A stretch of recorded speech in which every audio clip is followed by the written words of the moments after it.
And yeah, this is actually my third attempt. Started off with a piece of brass, and yeah, it crumbled. It didn't go well.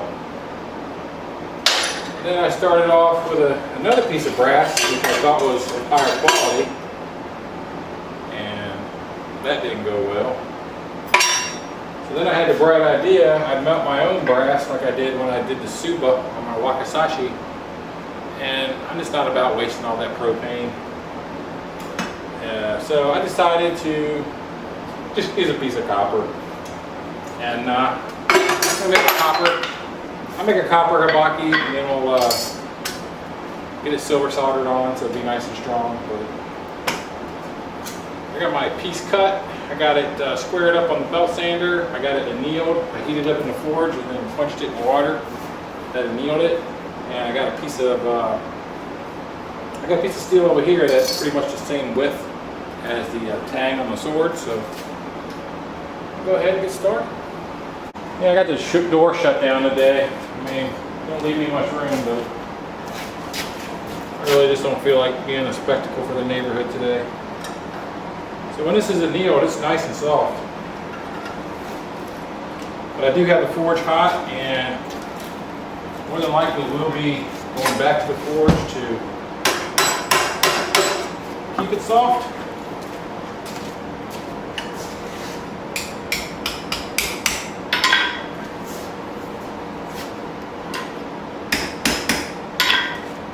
So we'll just start with that first bend.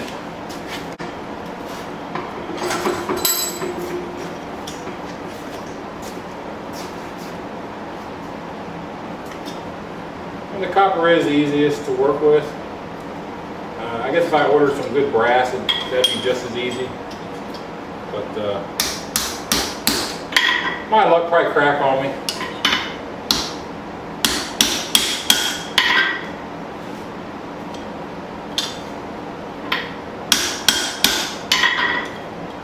I think I'm gonna have to trim this just a hair.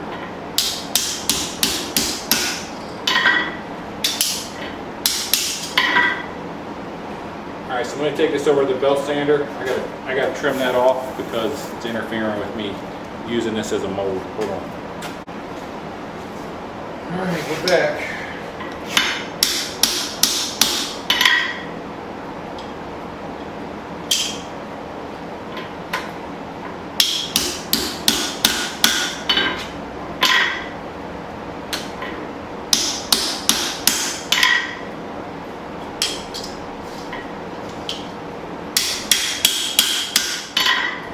Using my cutting shelf here as a backstop.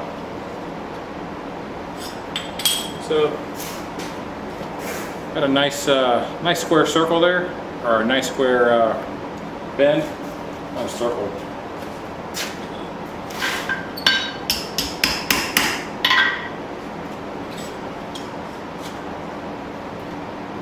So now we're going to move into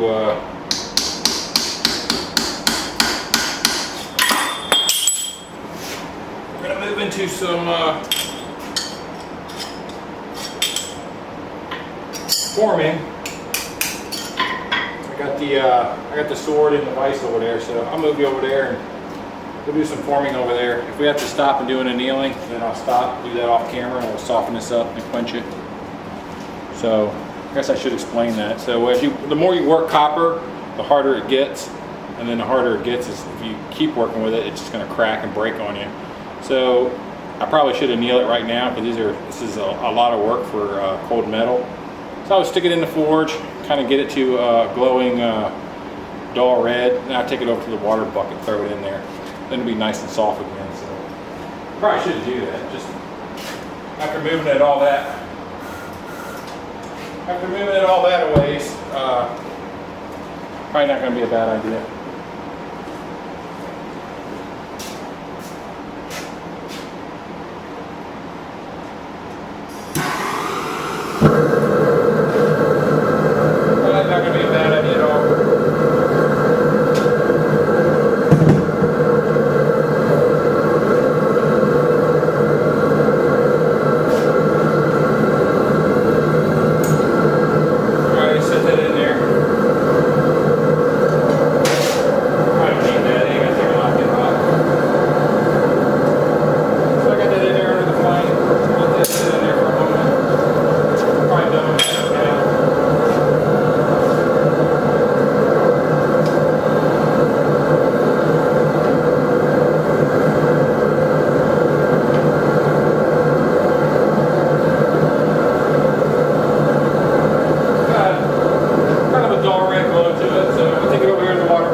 think of that as a reset, and just by taking it out of the water bucket and grabbing it, it's already that soft, it closed right up. So I'm gonna set you up over here where the sword's in the vise, and we'll shape it to the sword.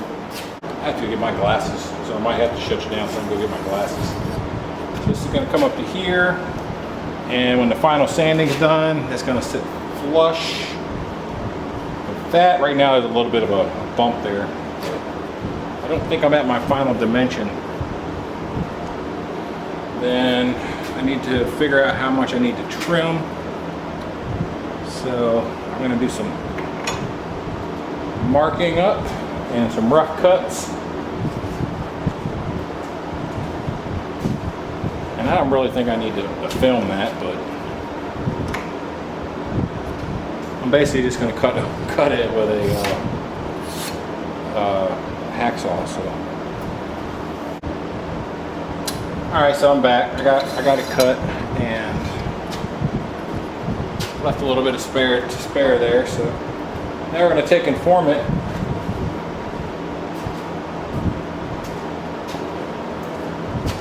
More light in here. I'm gonna use some flat jaw tongs here to help. This thing is extremely soft right now.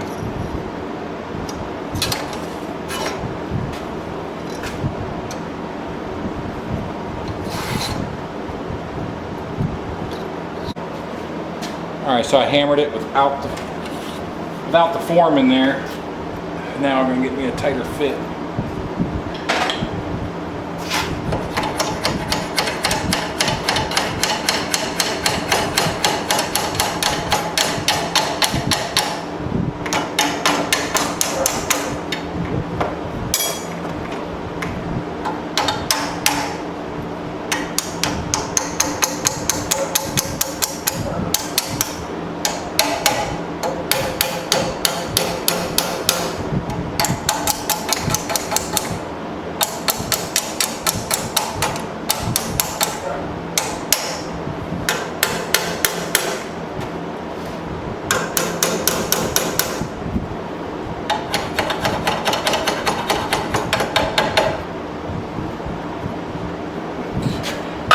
There is a little bit of a bump right there, but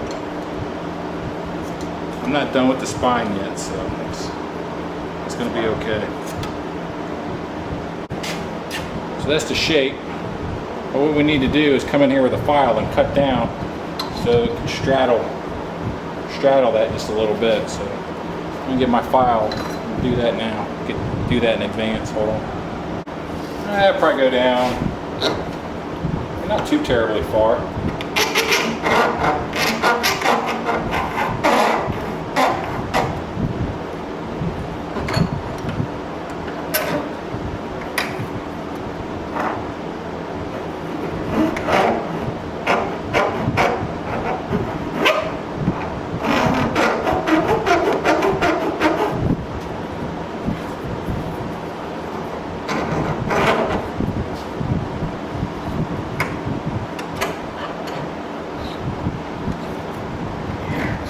Tighten that thing down.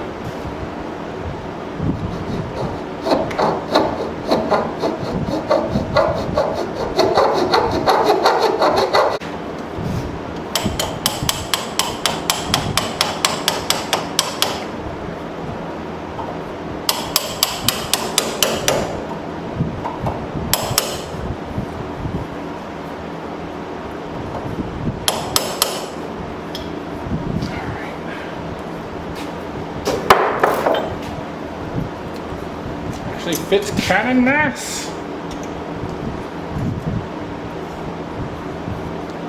Got that down there. So I did push it forward about 1/8 of an inch. So go look at what it looks like on the bottom.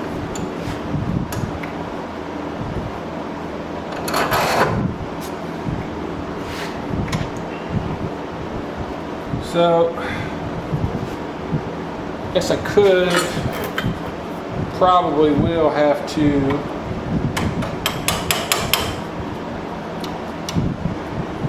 take another 1/8 inch off the bottom. So let's see what I can do. I'm really gonna have to stop and get my glasses.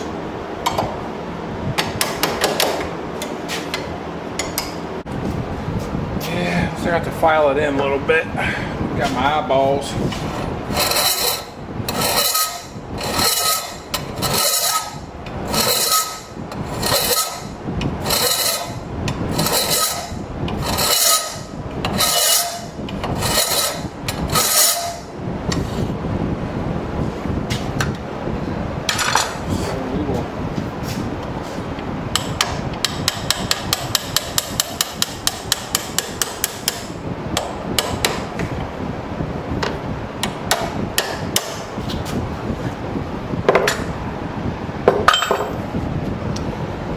Kind of thinking pretty close to right there.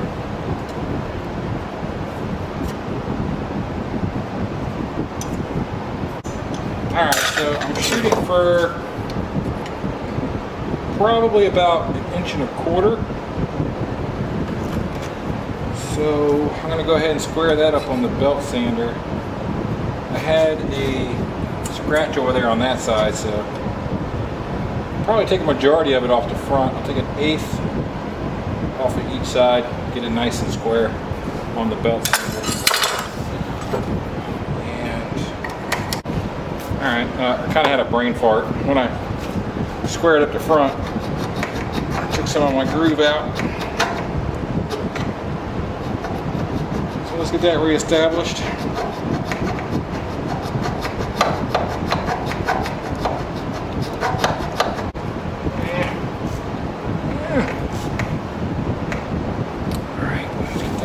Back on.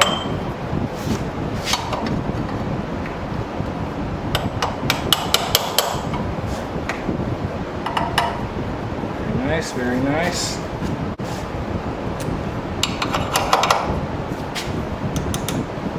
Alright, so I got a nice tight fit here. I could just solder this. I'm going to tell you what's going to happen if I just solder it. If I just solder that, it's going to break. Once I start fitting everything, the solder is going to break. I soldered my Wakizashi with just regular plumbing solder, and I did have to go back and fix it one time because it cracked on me. Right now it's set and it fits really good, so I just left it. But one day under use, I may have to go back and get some silver solder and silver solder it. So I'm currently I don't have any silver solder, so after I get this kind of squared up, pretty much going to be as far as I can go until I get some silver solder. So, and it's not going to take a lot. So what I'll do is I'll just kind of separate that and lay some silver solder in there, heat it up, and then let it close. Yeah, I really wanted a brass Habaki, but it was not working out. And it's okay. You can't always get what you want. But if you try sometimes, you just might find you get what you need. So. Alright, so it's actually a couple days later, and I made a few changes to the Habaki. One change I made is I inserted another piece of copper to thicken up this top. And the reason I did that is because I didn't want to remove all that material off the blade, because I had that little step right here, and I didn't want to remove any more material. I already feel like the blade's getting a little bit on the narrow side. I mean, it's still perfectly within spec, but I didn't want to have to take any more off. So I added that piece of copper in there, and I just basically ground down a piece of copper on the belt sander, and I fluxed it and soldered it. And now we're going to go ahead and add the bottom piece to the Habaki, and this is going to set this is going to close up the bottom of the Habaki, and it's also going to help help it, seat up against the blade, this, that, and the other. So as you can see, it's wedged right here, and then once I get this soldered in, it's going to act like a stop on the bottom side of the blade. So it's going to come in hit the blade and act like a stop. Kind of, you know, similar to the way that the top does. So, and the Wakizashi I made, I didn't add this piece, I just soldered it. And that solder joint did fail on me one time. So this way it's going to be much stronger. And I'm just going to use regular solder, I'm not going to silver solder it. If I have an issue with it in the future, I will silver solder it, but it ain't going to happen today. So I'm going to mark this. I've already put it on the sword tang. I'm just going to kind of mark this so I can get it back in the same spot, because I got to take this out, flux everything up. We're going to get the solder ready and the whole 9 yards. So I'm going to film that and show you how we do that. So I'll get you set up here at the vise and then we'll get started. Alright, so let's kind of talk about where we're at and what we're doing. So I got my solder and I took it over to the anvil and I just hammered it flat. And I'm going to take these little nips here and I'm going to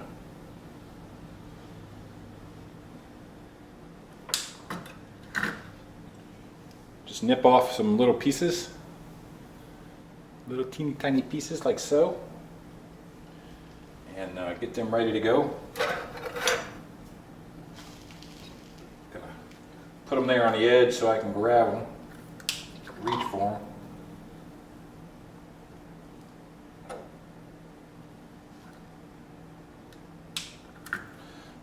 Yeah, if I had silver solder, I was going to set all this up and just stick it in the forge and let it all melt together.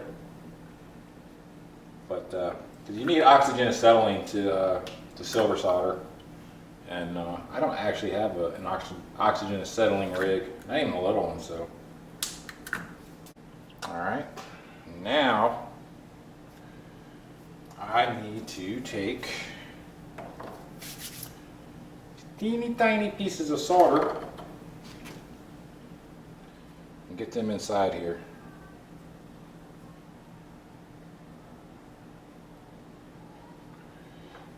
I'm going to use this file.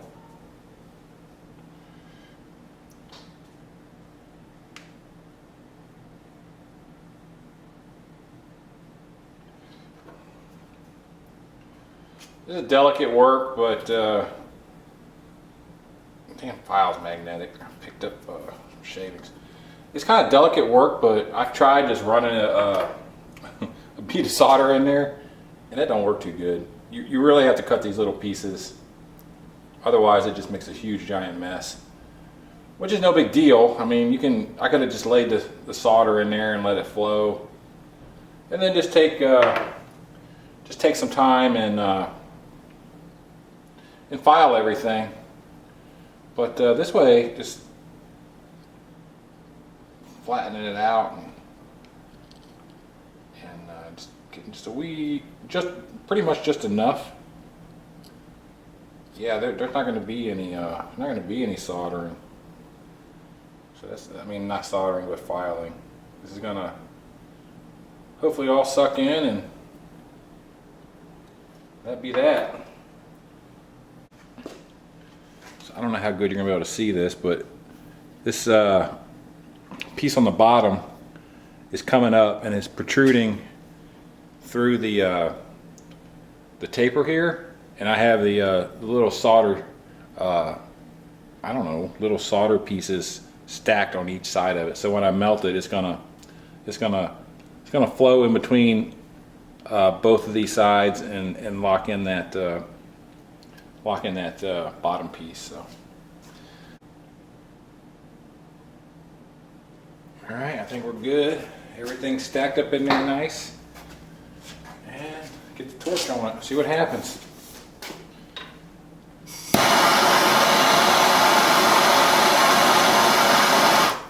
All right, so let's see if we can make the magic happen.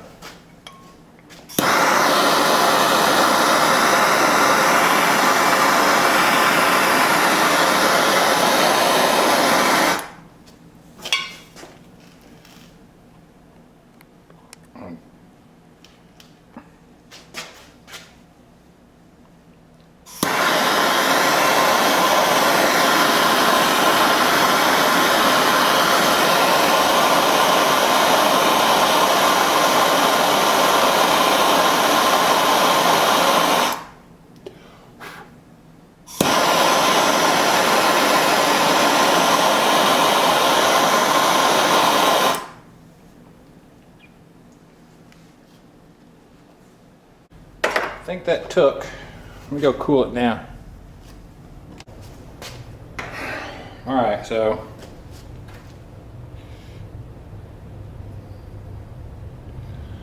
looks like everything took. I'm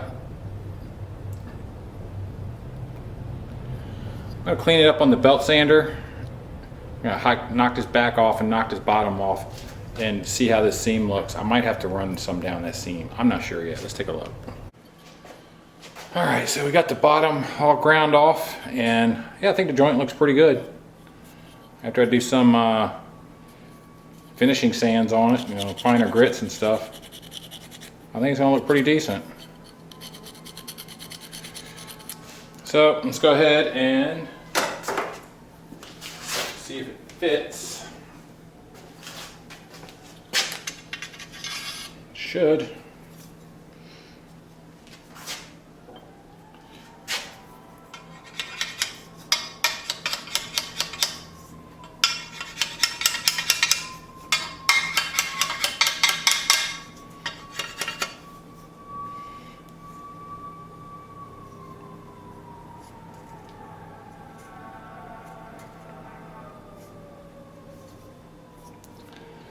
All right, so we got it on there, and I'm thinking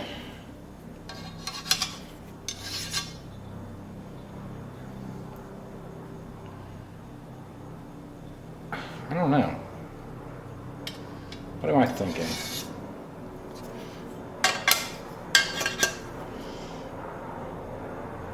I think everything looks good. Of course, it's still in the rough.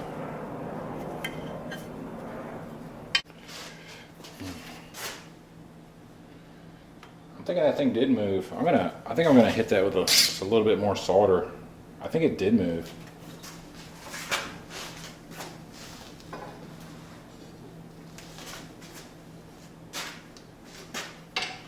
I don't know if you can see it, but it raised up right here in the front, so I think it did come unsoldered right there. So I'm gonna hit it again.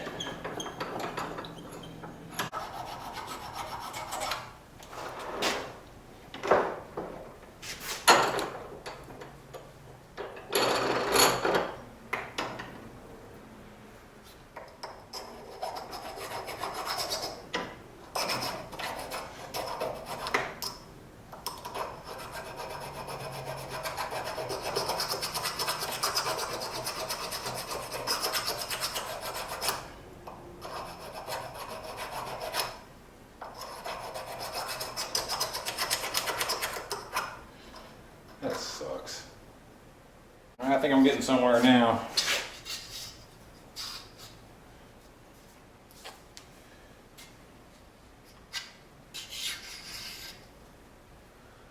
But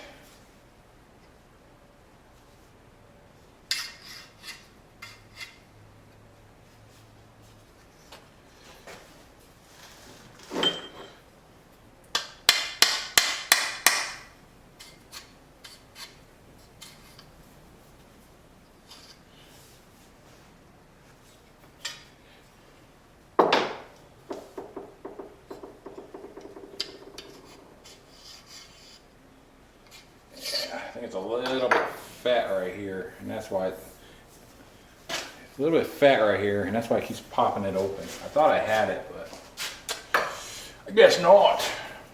We're gonna have to address that.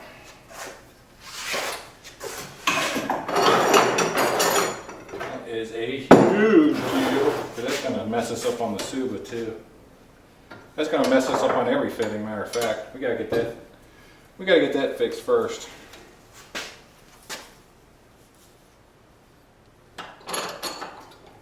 So let's put this on here. Like that.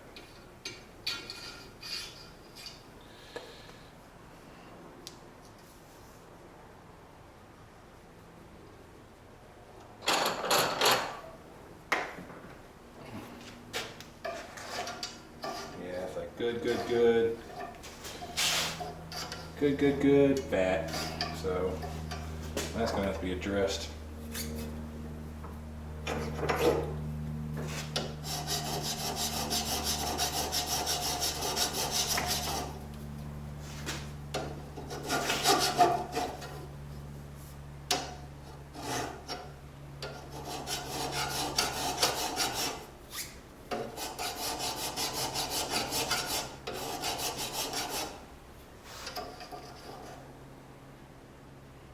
Just a little bit.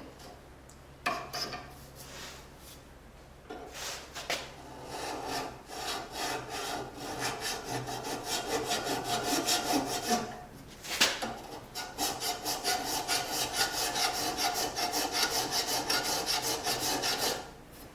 think it's pretty much just this side.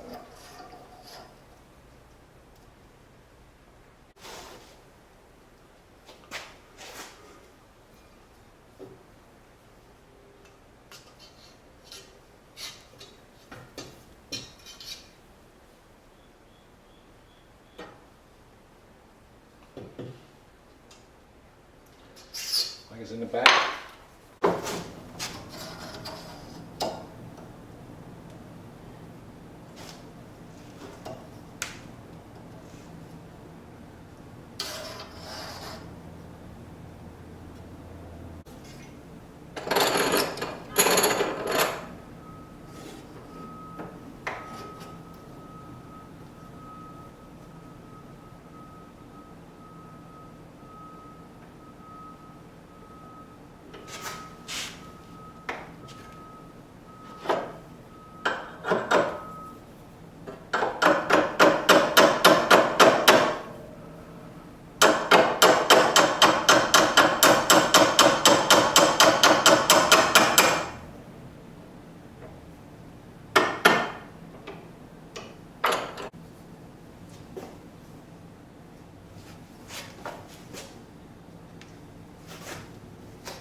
Alright, so I'm going to stop here. So one thing I did learn about Habakis is you'd see a lot of brass ones that were like really shiny and smooth.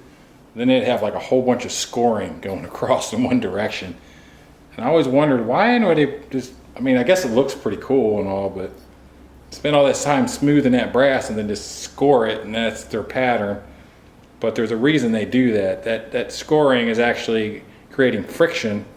So it's the Habaki, but it's basically the blade wrap, and the function of this part is to allow it to sit in the scabbard nice and tight. So it's a soft metal, and you can get it in the wooden scabbard nice and tight, but not so tight you can't pull it out. And those lines that they put in it or even all the designs that they put in the Habaki. It's to create friction at the opening of the mouth of the scabbard. So I went ahead, this is a 60 grit finish and going horizontal, so I'm hoping that's going to provide me a little bit of friction when I make my scabbard. So let's go ahead and do the final test fit, and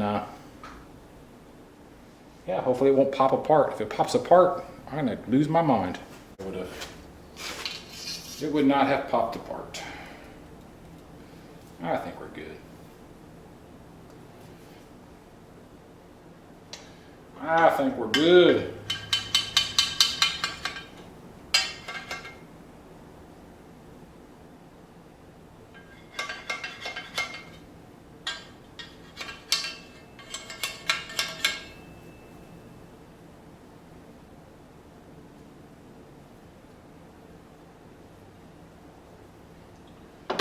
So if I was to do another one of these, I think I would like to use 1/8 inch copper. I think that would be better.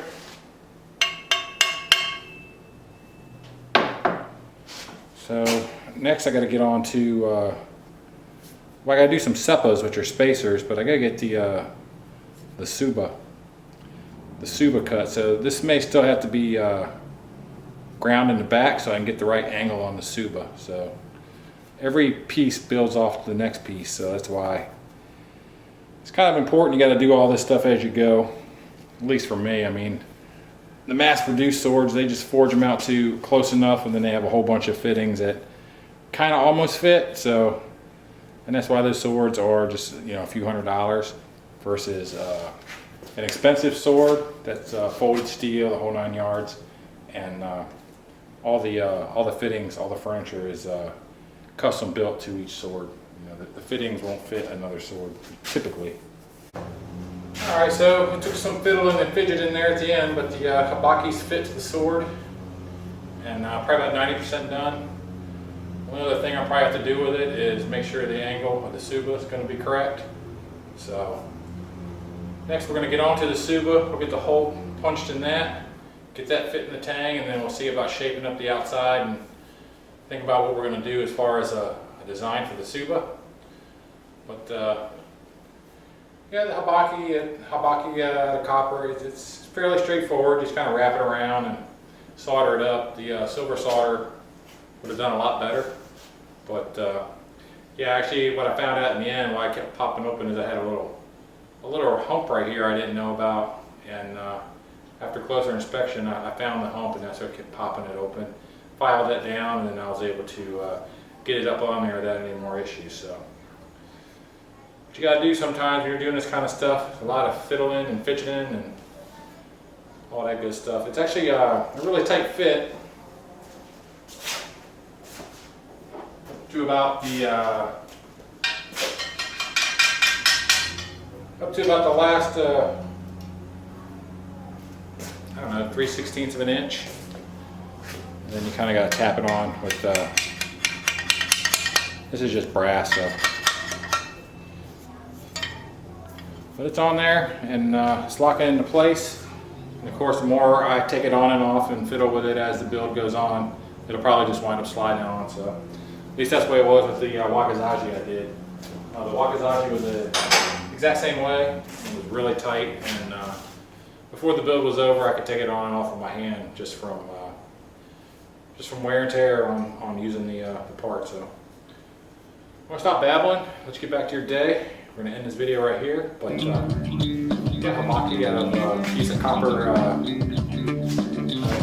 flat and a little bit of solder, and not too bad. Well, thank y'all for stopping by, and remember to like, share, subscribe, all that good stuff.